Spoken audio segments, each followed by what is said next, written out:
विधानसभा के मानसून सत्र के दौरान विपक्ष का जोरदार हंगामा। वहीं विपक्ष के हंगामे पर पिछड़ा वर्ग कल्याण मंत्री नरेंद्र कश्यप ने न्यूज वन इंडिया से खास बातचीत की। आपको सुनवाते हैं। हमारे साथ हैं उत्तर प्रदेश के पिछड़ा वर्ग और साथ ही साथ बीजेपी के ओबीसी मोर्चे के प्रदेश अध्यक्ष नरेंद्र कश्यप जी।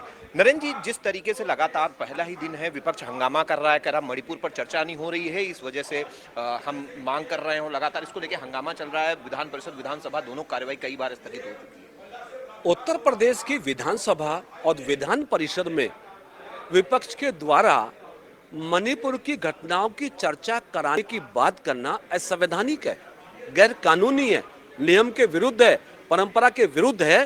क्योंकि यदि मणिपुर की चर्चा कहीं होनी है तो मणिपुर की असेंबली में होगी या पार्लियामेंट में होगी।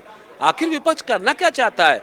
वो उत्तर प्रदेश को भूलकर, उत्तर प्रदेश के विकास को भूलकर, उत्तर प्रदेश की जनता के जुड़े हुए मुद्दों को भूलकर अगर वो मणिपुर की बात करता तो मैं समझता हूं कि शायद विपक्ष अपने मकसद से, अपने उद्देश्य से भटक गया है।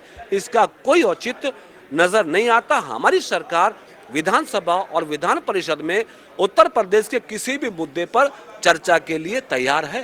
महंगाई जैसे और बेरोजगारी, कानून व्यवस्था के कई मुद्दों पर आज सपा हंगामा कर रही थी, प्रदर्शन कर रही थी। उनके लोग गले में टमाटर के फोटोज पहन कर आए थे, क्या कुछ कहेंगे?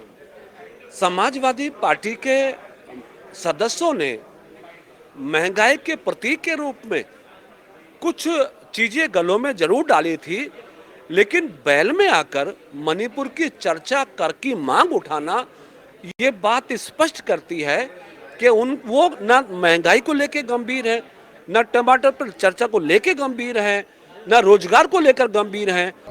ये है मंत्री नरेंद्र कश्यप जो बता रहे हैं कि नियम ऐसा नहीं है कि मणिपुर की चर्चा उत्तर प्रदेश विधानसभा में कराई जाए।